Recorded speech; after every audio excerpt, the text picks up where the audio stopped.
My name is Sam Abrams. I'm the director of the National Center for the Study of Privatization in Education at Teachers College, Columbia University.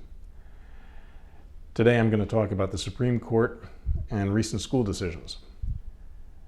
In tandem with its reversal of Roe v. Wade, the Supreme Court has substantially altered everyday life with these two recent school decisions.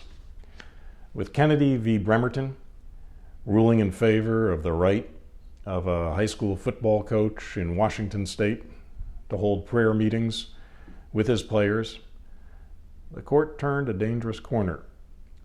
We can now expect such prayer meetings, as well as Bible studies, nativity pageants, and the like in public schools across the country.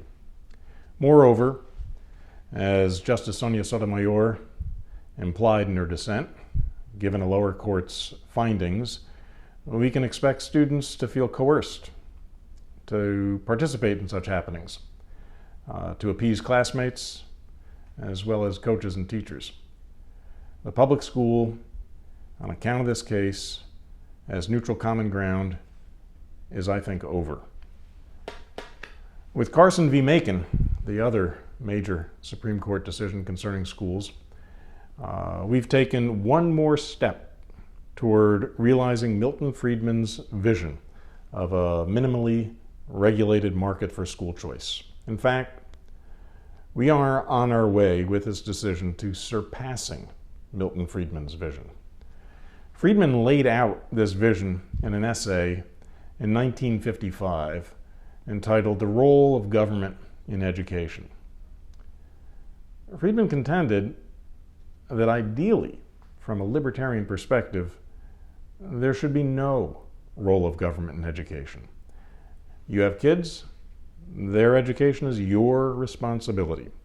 But Friedman was not such a purist. His belief in the market was tempered by pragmatism. If the government played no role in education, he wrote, we'd have trouble. Essentially, negative externalities, as economists put it. Friedman used the term negative neighborhood effects. They're the same thing. In essence, Friedman implied we'd have a Dickensian nightmare if the government played no role in education, with poor, unschooled children picking pockets and slipping into prostitution. Friedman didn't spell out this nightmare in such detail, but his message was clear. His solution? Government funding of vouchers to be given to all parents. These vouchers could be used to cover tuition at schools of their choice. These schools, in turn, would need to meet minimal government standards. If tuition exceeded the value of the vouchers, parents or scholarship funds would have to cover the difference. It would take nearly 50 years for Friedman's vision to gain traction. In 2002, the Supreme Court ruled in Zellman versus Simmons-Harris that Cleveland could provide vouchers to parents to be used at religious schools as well as non-sectarian schools, so long as the money went to the parents first and not the schools, and so long as the parents had some choice. In fact, there wasn't very much choice in Cleveland. 81% of the participating schools were religious, and 96% of the students ended up going to religious schools with those vouchers. In addition, 67% of those students going to religious schools attended religious schools that didn't comport with their own denomination. In 2020, we had another decision that amplified this funding of alternative methods of schooling. And this was for tuition tax credit scholarships, which are an even more popular form of funding private schools than vouchers. This concerned the state of Montana. The decision in 2020 was called Espinoza versus the Montana Department of Revenue. And the court ruled that if a state has such a tuition tax credit scholarship program, and it allows funding of attendance at private schools, it cannot exclude religious schools. Now we have Carson v. Macon, just decided a couple of months ago. This validates funding of religious schools in Maine for its town tuitioning program. The town tuitioning program in Maine goes back to 1873. In Vermont, it goes back to 1869. New Hampshire introduced a program 5 years ago, whereby if a student lives in a district without a high school, he or she may attend a private school or a public school in a neighboring district or beyond with public money.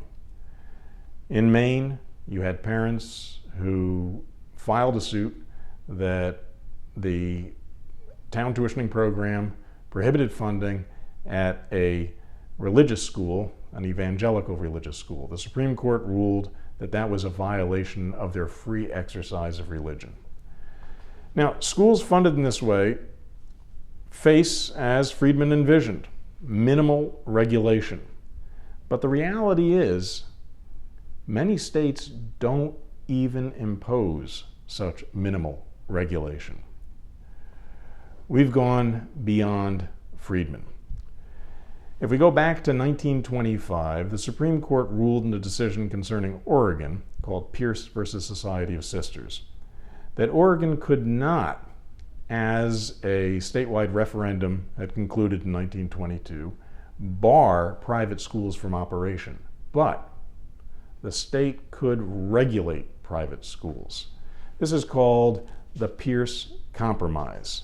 But only about half the states across the country, in fact, regulate private schools. And many of those states that do regulate private schools do not even enforce those regulations. New York is a salient example. We have yeshivas, for example, in Brooklyn, as well as Rockland County, that do not come close to meeting the quote-unquote substantially equivalent metric so that students graduate from high school with a good foundation in reading, math, civics, and science. Mayors and governors have been too afraid, in this case, of alienating voters. This is all not to say that government funding of religious education can't work. It does work in other countries. In the Netherlands, 55% of students go to religious schools with public money. In Belgium, it's about 50%. In France, it's about 15%. But there's substantial regulation. Curricula must comport with national standards. Teachers must be certified. Teachers must have access to union membership. And nobody may be barred enrolling or working at one of these schools because of their sexual identity. It behooves us at this perilous time, and it is indeed a perilous time, to recall two dissents. First, the dissent of Justice William O. Douglas in Wisconsin v. Yoder, a 1972 decision permitting Amish families to withdraw their children from school after 8th grade. Justice Douglas wrote in his dissent, "It is the future of the student, not the future of the parents, that is imperiled by today's decision. While the parents, absent dissent, normally speak for the entire family, the education of the child is a matter on which the child will often have decided views. He may want to be a pianist, or an astronaut, or an oceanographer." Douglas concludes that's not going to happen if that student can't go beyond the 8th grade. It behooves us as well to recall the closing words of Justice John Paul Stevens in his dissent in Zellman versus Simmons-Harris, the Cleveland decision. In reaching this conclusion, Justice Stevens wrote, "I have been influenced by my understanding of the impact of the religious strife on the decisions of our forebears to migrate to this continent, and on the decisions of neighbors in the Balkans, Northern Ireland, and the Middle East to mistrust one another. Whenever we remove a brick from the wall that was designed to separate religion and government, we increase the risk of religious strife and weaken the foundation of our democracy.